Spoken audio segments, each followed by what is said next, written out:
तो कहानी की शुरुआत में बताया जाता है कि आज से हजारों साल पहले दाओ डोमेन का सबसे पावरफुल ट्रेजर जिसका नाम हेवनली पर्ल था वो गलती से रिवर्स डस्ट रिल्म में गिर गया। लेकिन उस समय उसे सितुनान ने पा लिया था जो कि जुकू किंगडम का सबसे ताकतवर मेंबर था। लेकिन ऐसा कहा जाता है कि इस पर्ल के मदद से एंशिएंट इमोर्टल रिल्म में जाया जा सकता है, जिसके वजह से बहुत सारे लोग इसे हासिल करने के लिए फाइट कर रहे हैं। इसके बाद अगले सीन में हम देखते हैं कि तीन मास्टर एक साथ मिलकर सितुनान के साथ में फाइट कर रहे थे क्योंकि वे इसके पास में से हेवनली पर्ल को हासिल करना चाहते हैं। लेकिन असल में सितुनान भी बहुत ज्यादा पावरफुल था और इसी वजह से वो अकेले ही इनको बहुत ही शानदार टक्कर दे रहा होता है। तभी इनमें से एक मास्टर सितुनान से कहने लगता है कि तुम यह पर्ल मुझे दे दो, लेकिन असल में सितुनान इनको यह पर्ल देने के लिए रेडी नहीं होता और फिर उनसे कहता है कि तुम ऐसी बकवास बातें करना बंद करो, क्योंकि अगर तुम इसे हासिल करना चाहते हो तो सबसे पहले इसके लिए तुम्हें मुझे हराना होगा। तब इसकी ऐसी बात सुनकर वो मास्टर उससे कहता है कि शायद तुम्हें अपने पावर का ज्यादा ही घमंड हो गया है। और अब इस तरह से वे तीनों मास्टर एक साथ में मिलकर इसके ऊपर अटैक करने के लिए रेडी हो गए थे और अब इसके लिए उन्होंने अपने जाइंट बॉडी को भी एक्टिवेट कर लिया था। लेकिन अभी भी हम देखते हैं कि सितुनान इनके सामने इतने आसानी से हार मानने वाला नहीं होता और वो फिर से अपने पावरफुल स्वॉर्ड का यूज करके इनके ऊपर अटैक करने के लिए आ जाता है। लेकिन तभी अचानक से वे मास्टर अपने पावर का यूज करके इसके ऊपर अटैक कर देते हैं, जिसके वजह से सितुनान इस बार उनके सामने कुछ भी नहीं कर पाता और इस बार वो इनके अटैक में थोड़ा सा जख्मी हो जाता है। लेकिन अब इस बात से सितुनान भी इनके ऊपर गुस्सा हो गया होता है और फिर कहने लगता है कि मैं तो सुजाकू किंगडम का सबसे बेस्ट मास्टर हूँ, जबकि तुम तो आउटर वर्ल्ड के तीनों लोग मुझे एक साथ में मिलकर हराना चाहते हो। लेकिन क्या तुम्हें नहीं लगता कि यह चीज पूरी तरह से गलत है? तब इस पर इनमें से दूसरी मास्टर कहती है कि तुम ये हेवनली पर्ल हमें दे दो और उसके बाद फिर हम तुम्हें जाने देंगे। लेकिन अभी भी हम देखते हैं कि सितुनान इनको हेवनली पर्ल देने से इनकार कर देता है और वो फिर से इनके साथ में फाइट करने के लिए रेडी हो गया था। इसके बाद हम देखते हैं कि उसने इनका सामना करने के लिए अपने मार्शल स्पिरिट फायर फिनिक्स को भी बाहर निकाल लिया होता है, जिसे देखा वे मास्टर भी अपने अपने मार्शल स्पिरिट को बाहर निकालने लगे थे और इस तरह से वे इसका यूज करके इसके ऊपर अटैक करना शुरू कर देते हैं। अब इस तरह से हम देखते हैं कि फिर से इनके बीच में बहुत ही शानदार फाइट होने लगी थी। लेकिन क्योंकि सितुनान अकेले ही इनके साथ में फाइट कर रहा था, जिसके वजह से वो ज्यादा देर के लिए इनका सामना नहीं कर पाता और आखिरकार वे दोनों इस तरह से इसे हरा देते हैं। लेकिन अब इसी के साथ वे तीनों मास्टर तुरंत अपने पावर का यूज करके इसके ऊपर अटैक भी कर देते हैं, क्योंकि वे बिना देरी किए सितुनान को मार देना चाहते थे। लेकिन इसके बाद भी हम देखते हैं कि सितुनान को इसका कोई पछतावा नहीं होता और तभी अचानक से वो डेथ फिंगर के पावर का यूज कर लेता है, क्योंकि अब इस तरह से वो अपने बॉडी को सेक्रीफाइस कर देना चाहता था और वो किसी भी कीमत पर इस हेवनली पर्ल को उनके हाथ में नहीं जाने देना चाहता था। तब इसे ऐसा करता हुआ देख वे तीनों मास्टर भी इस बात से काफी हैरान हो गए थे और वे तुरंत उस हेवनली पर्ल को लेने के लिए उसके तरफ जाने लगते हैं। लेकिन अब सितुनान की बॉडी पर्ल के अंदर एब्जॉर्ब होकर डिस्ट्रॉय हो जाती है, जिसके वजह से वे तीनों मास्टर भी अब इसके सामने कुछ नहीं कर पाते। लेकिन सितुनान प्रॉमिस करता है कि किसी न किसी दिन वो फिर से इनके सामने जरूर आएगा और फिर उसके बाद वो इनसे अपना बदला जरूर लेगा। इसके बाद अगले सीन में हम लिन नाम के एक लड़के को देखते हैं जो कि मार्शल आर्ट और कल्टीवेशन के बारे में कोई बुक पढ़ रहा होता है। लेकिन असल में इसके पेरेंट्स बहुत गरीब थे और इसीलिए वे इमोर्टल वुड कार्विंग्स बनाकर किसी तरह से अपना घर चलाया करते थे।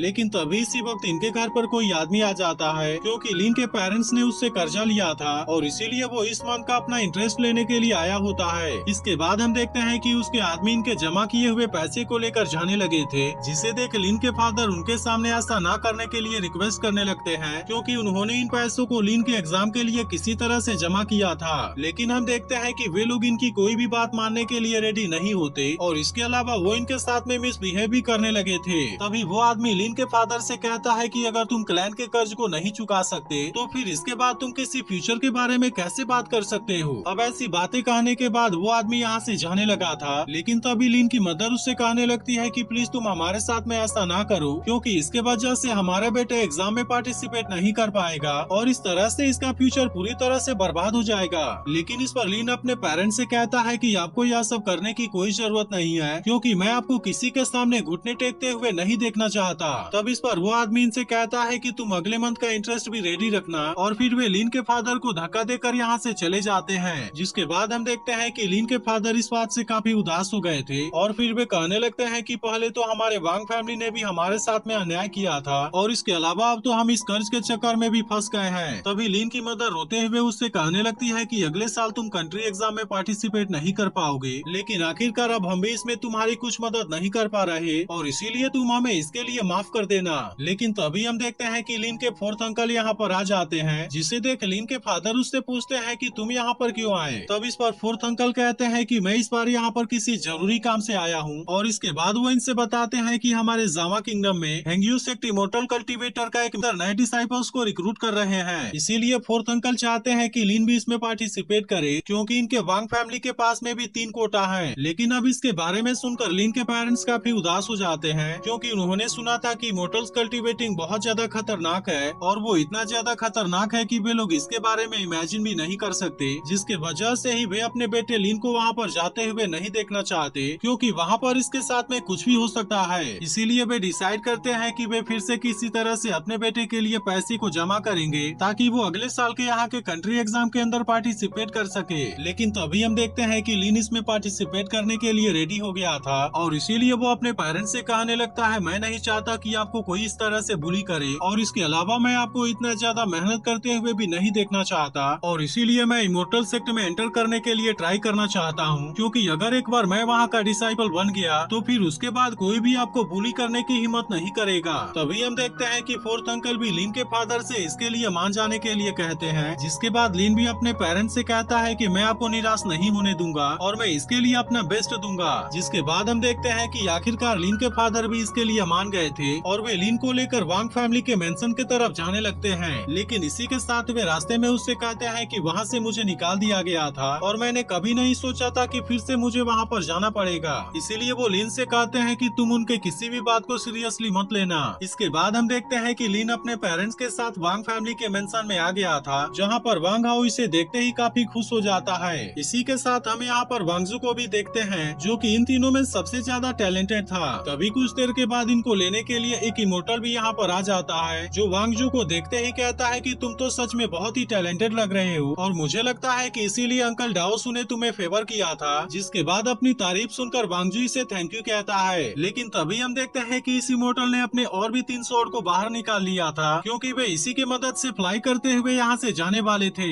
लेकिन तभी लिन उससे कहता है कि मैं यहाँ से जाने से पहले अपने पेरेंट्स से कुछ बात करना चाहता हूँ। जिसके बाद हम देखते हैं कि वो इमोर्टल भी इसकी बात मानने के लिए रेडी हो जाता है, और फिर लिन अपने पेरेंट्स से ब्लेसिंग लेने के लिए उनके पास आता है। इसके बाद वो अपने पेरेंट्स से कहता है कि इस ट्रायल के लिए वो अपनी तरफ से अपनी पूरी कोशिश करेगा, लेकिन इसी के साथ वो इनसे कहता है कि आप अपना भी ख्याल रखना। तब इस पर लिन की मदर उससे कहती है कि अगर तुम वहाँ पर सेलेक्ट हो पाए तो कोई बात नहीं, और अगर ऐसा हुआ तो उसके बाद तुम तुरंत हमारे पास में आ जाना। तब इस पर लिन अपने मदर से कहता है कि आप इसके बारे में ज्यादा चिंता ना कीजिए, और इसके बाद हम देखते हैं कि वो भी इमोर्टल के साथ में फ्लाई करते हुए यहाँ से जाने लगा था। अब इसी तरह से वे तीनों फ्लाई करते हुए हेंग्यू सेक्ट की तरफ बढ़ने लगे थे, जहाँ पर रास्ते में इनको बहुत सारी अमेजिंग चीजें नजर आती हैं, और फिर आखिरकार कुछ देर के बाद वे भी हेंग्यू सेक्ट में आ गए थे। लेकिन असल में इनके अलावा यहाँ पर और भी बहुत सारे स्टूडेंट आए होते हैं। तभी कुछ देर में यहाँ के सेक्ट लीडर भी अपने कुछ एल्डर के साथ में यहाँ पर आ जाते हैं, जिसे देख वे सभी लड़के इनको रिस्पेक्ट देते हैं। इसके बाद सेक्ट लीडर इनसे कहते हैं कि मेरे हेंग्यू सेक्ट के द्वारा डिसाइपल्स को सिलेक्ट करने का प्रोसेस बहुत ही ज्यादा स्ट्रिक्ट है, और इसीलिए मैं पहले ही बता देना चाहता हूँ कि तुम में से बहुत कम लोग ही इसके लिए सेलेक्ट हो पाएंगे, और फिर इस तरह से वे मेरे हेंग्यू सेक्ट का डिसाइपल्स बन पाएंगे। अब इतनी बात कहने के बाद वो इनसे कहते हैं कि सबसे पहले तुम्हारा स्पिरिचुअल रूट टेस्ट होगा, क्योंकि इमोर्टल्स को कल्टीवेट करने के लिए यह टैलेंट सबसे इम्पोर्टेंट होता है। जिसके बाद हम देखते हैं कि इनके साथ वाले दोनों एल्डर इन सभी का टेस्ट लेने लगे थे, जिसके दौरान वे बारी बारी से इनके ऊपर अपने पावर का यूज कर रहे होते हैं, और इस तरह से वे इनके स्पिरिचुअल रूट को टेस्ट कर रहे थे।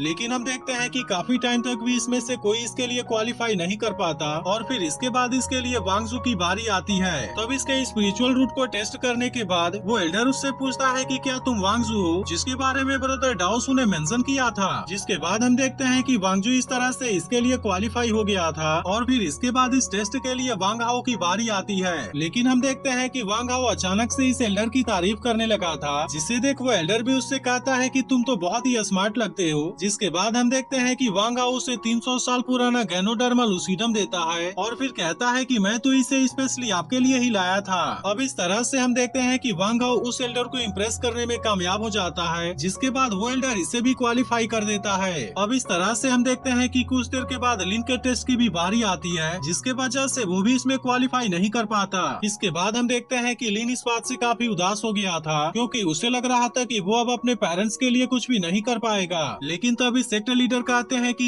स्पिरिचुअल रूट तो अभी केवल पहला आइटम है, जिसके बारे में सुनते ही लिन काफी खुश हो जाता है, क्योंकि इसका मतलब था कि ट्रायल अभी खत्म नहीं हुआ है और इसीलिए वे लोग अब किसी दूसरे तरीके से इनका टेस्ट लेंगे। तभी सेक्टर लीडर भी कहते हैं कि इमोर्टल्स को कल्टीवेट करने के लिए स्पिरिचुअल रूट तो जरूरी है ही, लेकिन अगर किसी के अंदर कल्टीवेशन के लिए बहुत ही ज्यादा लगन है तो वो भी इसके लिए जरूरी क्वालिफाई हो सकता है। जिसके बाद हम देखते हैं कि बाकी स्टूडेंट भी इसे ट्राई करने के लिए रेडी हो गए थे और फिर सेक्टर लीडर इनको यहाँ पर एक लेटर दिखाते हुए कहते हैं कि जो कोई भी सनसेट होने से पहले लेटर के टॉप पर पहुँच जाएगा वो इस टेस्ट के अंदर क्वालिफाई हो जाएगा, लेकिन अगर जो भी इसे सनसेट होने से पहले कंप्लीट नहीं कर पाएगा उसे इसमें फेल माना जाएगा। इसी के साथ वो इनसे बताते हैं कि इसके दौरान तुम्हारे सामने बहुत सारे चैलेंज आएंगे, इसीलिए अगर तुम्हें लगे कि तुम वहाँ से आगे नहीं जा पाओगे तो फिर उसके बाद तुम वहाँ पर मदद के लिए आवाज लगा देना और फिर उसके बाद हमारे लोग तुम्हें वहाँ से बचा लेंगे। अब इस तरह से हम देखते हैं कि इनका यह टेस्ट भी यहाँ पर शुरू हो जाता है, जिसके बाद सभी लोग तुरंत इसके ऊपर चढ़ने के लिए रेडी हो गए थे। वहीं दूसरी तरफ लिन सोचता है कि यह मेरे लिए आखिरी चांस है और इसीलिए वो इसे किसी भी कीमत पर कंप्लीट करने का डिसाइड करता है। इसके बाद हम देखते हैं कि वो भी बाकी लोगों के साथ में यहाँ से ऊपर की तरफ जाने लगा था, लेकिन तभी अचानक से एक लड़का उसे नीचे गिराकर आगे बढ़ जाता है। लेकिन तभी हम देखते हैं कि एक लड़के के सामने आग आ गया था और वो इसमें बुरी तरह से फंस गया होता है, लेकिन अब इनको बचाने के लिए इमोर्टल भी यहाँ पर आ गए थे और इसीलिए जो कोई भी अपने जगह से आगे नहीं बढ़ पा रहा था वे लोग इनको बचाकर यहाँ से नीचे ले जा रहे थे।